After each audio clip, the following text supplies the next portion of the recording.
اهلا بيكم برنامجكم شباب على الهوا ويوم جديد من عمر مصر. ومحدش مننا هينسى 11 فبراير، هينسى التاريخ ده لانه تاريخ هيذكره كل فرد، وهيذكره كمان التاريخ نفسه لما نيجي نقراه، لانه اليوم اللي فيه تنحى الرئيس السابق مبارك عن توليه رئاسة الجمهورية. ومحدش هينسى الخطاب اللي قام بيه نائب رئيس الجمهورية في ذلك الوقت عمر سليمان، اللي اعلن فيه تنحي الرئيس مبارك.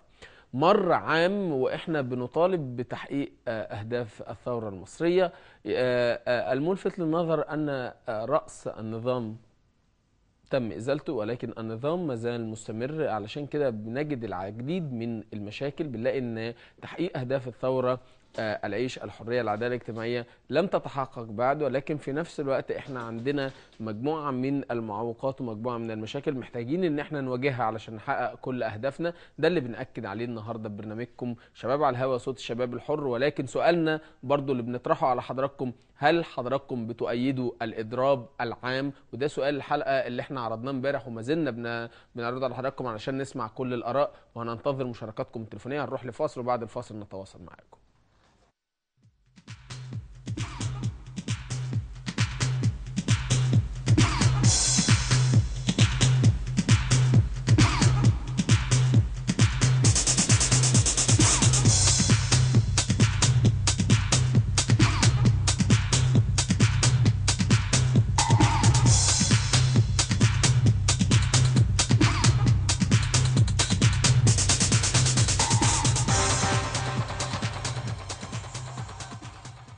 دائما بنتواصل مع حضراتكم من خلال شبكة الانترنت، وبالتحديد من خلال جروب برنامج شباب على الهواء على قناة النيل الأسرة والطفل على الفيسبوك، وأيضا من خلال تويتر ومن خلال السكاي بي، من خلال تليفون البرنامج رقم 257555863. رقم التليفون مرة ثانية هو 257555863.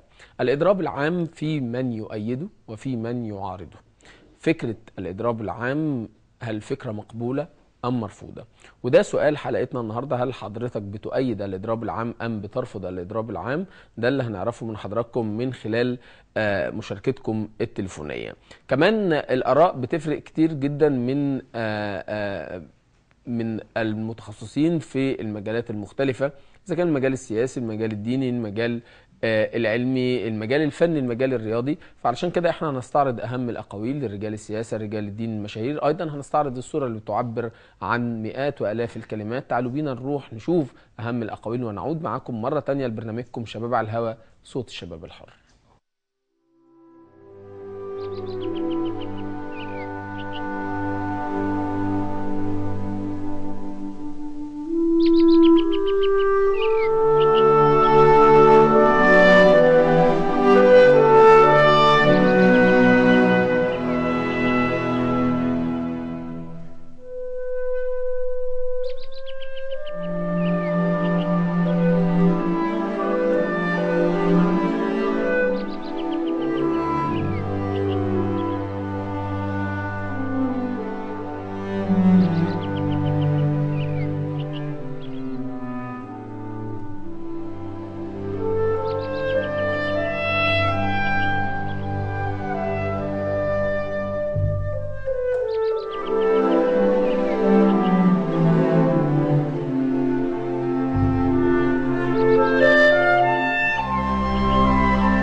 ايا كان اختلافنا في الرأي، فالاختلاف في الرأي لا يفسد للود قضية، ودي نقطة مهمة جدا. ولكن المشكلة ان اختلاف الرأي مش عايزينه يبقى خلاف ويؤثر في العلاقات الإنسانية ما بين المصريين بعضهم البعض. ايا كان توجهه اي فئة او اي مجموعة، احنا محتاجين ان احنا نتفق كلنا ونتوحد. علشان كده معاكم في الكادر هنشوف الفيديو اللي معانا بعنوان اهل مصر، وهنعود معاكم مرة تانية ولكن بعد ما نشوف الفيديو.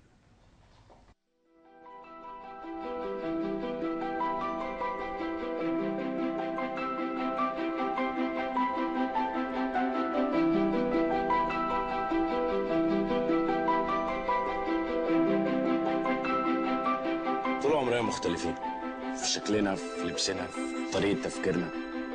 طب ليه لما خدنا بالنا زعلنا؟ هي صوابعك زي بعضها؟ احنا ليه مستغربين؟ ده هي قوتنا في اختلافنا لاننا بنكمل بعض. زي فريق الكورة، لا كله مدافعين ولا كله مهاجمين. لما كل واحد بيعمل اللي عليه الفريق كله بيكسب. يعني الخلاصه علشان نكسب كلنا لازم نخاف على بعض، نشتغل مع بعض، نسمع بعض، نمد ايدينا لبعض، ويبقى قلبنا على بعض. كلنا محتاجين نطلع احسن ما فينا، كلنا محتاجين كل واحد فينا. كلنا محتاجين نطلع احسن ما فينا، كلنا محتاجين كل واحد فينا. وهي دي حلاوتها. هي دي قوتنا، اختلافنا مش خلافنا. كلنا فريق واحد. كلنا بنبني مصر. كلنا فريق واحد. كلنا نبني مصر. كلنا فريق واحد. كلنا فريق واحد. كلنا بنبني مصر. كلنا فريق واحد. كلنا فريق واحد. كلنا بنبني مصر. كلنا اهل مصر. كلنا ولاد البلد دي لازم نحافظ عليها ولازم نرتقي بيها ولازم نتفق جميعا على الخطوات اللي احنا هنرتقي ببلدنا بيها، علشان الارتقاء ببلدنا هو ارتقاء بالاشخاص نفسهم، ارتقاء بالافراد، ارتقاء بالاسره، ارتقاء بالمجموعات. فاعتقد دي نقطه مهمه جدا. تعالوا معانا مع اهم التويترات، ونبدا مع اول تويتر بيقول: كل واحد شايف رايه الصح، الكل بيشك في بعضه، ازمه ثقه. مشكله كبيره جدا لما نلاقي ان كل واحد بيشكك في وطنية التاني أو في رؤية التاني للأمور، ودي مشكلة كبيرة جدا بتأثر على العلاقات الإنسانية وكمان بتكون ضد صالح البلد. فإحنا محتاجين إن إحنا يكون في توافر للثقة المتبادلة بيننا وبين بعض. التويتر الثاني بيقول: اعتصام، إضراب، عصيان وتظاهر، وسائل سلمية، ولكن متى تكون؟ لما نقول ان في اعتصام او اضراب او عصيان، كل دي وسائل سلميه مفيش ناتج منها اي عنف، وده شيء كويس قوي، ولكن هي هتفضل لامتى؟ يعني هل هتفضل مستمره؟ احنا محتاجين في النهايه ان احنا اذا كان في خريطه طريق يبقى نتفق عليها، اذا كان حتى معترضين على خريطه الطريق اذا نتفق برضو على ده، ما يبقاش في مجموعه بتتفق على نقطه ومجموعه اخرى تتفق وشايفه نقطه تانية او اتجاه اخر. ده اللي هيسبب المشكله، واحنا مش عايزين يبقى في مشكله. التويتر الثالث: اين حكومه الجنزوري من الشارع المصري؟ فين الصلاحيات؟ السؤال اللي بيطرح في الشارع المصري: إذا كانت حكومة الدكتور الجنزوري أعلنت أن هي تمتلك كافة الصلاحيات، فأين هذه الصلاحيات؟ لماذا لم يتم استخدامها بالشكل أو بالصورة المثلى أو الشكل الأكمل؟ سؤال في الشارع المصري هو بيطرح مجموعة أسئلة، ويمكن حالة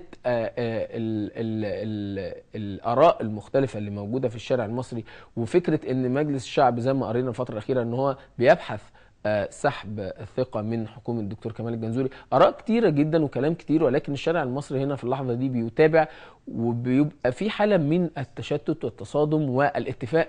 يعني في حالة غريبة جدا موجودة في الشارع المصري، نلاقي مجموعة متفقة، مجموعة مختلفة، مجموعة بتتصادم مع بعضها. احنا عايزين كلنا نتفق، لأن فكرة الاتفاق هي حل لكل الأزمات. تويتر الرابع: مجلس الشعب العسكري تواصلوا بالحوار مع الميدان. أعتقد أن فكرة الحوار مع الميدان فكرة مهمة جدا. فكرة التلاقي والوصول لنقطة دي فكرة مهمة قوي، منعا لانتشار الشائعات، منعا لحدوث المشاكل ووجود التصادمات، لأن احنا مش عايزين ده يتم. يمكن من خلال التويترات اللي احنا بنتكلم عنها النهاردة ومن خلال الحلقة احنا لازم نتفق، لازم نتوحد. فكرة لما خرجنا 25 يناير كنا كلنا متفقين على نقطة واحدة بس: الشعب يريد إسقاط النظام. رأس النظام سقط، ولكن النظام لسه لم يسقط. احنا نسعى إلى إسقاط كافة الأنظمة السلبية الموجودة في كافة المؤسسات الحكومية والقطاع الخاص. احنا محتاجين إن احنا نتحرك في ده، محتاجين إن احنا يكون عندنا وحدة ناحية تطور مصر وتقدم مصر والارتقاء بالمواطن المصري. هنروح مع اليوتيوب. زي ما قلنا إن من خلال اليوتيوب هي قناة شرعية بيحكمها ضمير الفرد نفسه، لأن هو الفرد هو اللي بيقدر يرفع الفيديوهات الخاصة بيه، إذا كانت الفيديوهات دي إيجابية أو سلبية فضميره هو اللي هيحكمه. إحنا في اللحظة دي بنتكلم على أغنية فيها نسبة مشاهدة عالية جدا لحمزة نمرة بعنوان توعدوني. نسبة المشاهدة عالية، علشان كده إحنا بنعرضها لحضراتكم في برنامجكم شباب على الهواء. تعالوا بينا نشوف الأغنية ونعود معاكم مرة تانية، ولكن بعد الفاصل. مهما كان مش هتسيبوني، اوعدوني تبقوا جنبي تطمنوني، اوعدوني مهما كان مش هتسيبوني يوم ما اروح والدنيا تداريني والوحدة تناديني. زوروني مرة كل عيد أشوفكوا حتى من بعيد، اوعدوني.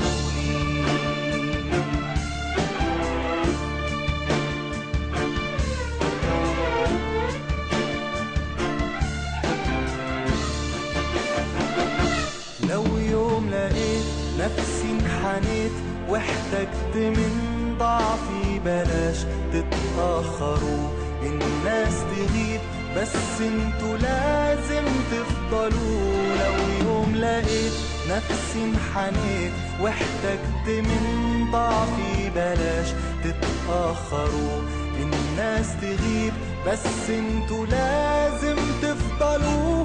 خايف اكون في الدنيا وحيد، عمري هون اضيع وانتوا بعيد، اوعدوني تبقوا جنبي تطمنوني، اوعدوني مهما كان مش هتسيبوني، اوعدوني تبقوا جنبي تطمنوني، اوعدوني مهما كان مش هتسيبوني يوم ما اروح والدنيا تداريني والوحدة تناديني. زوروني مرة كل عيد أشوفكوا حتى من بعيد، اوعدوني.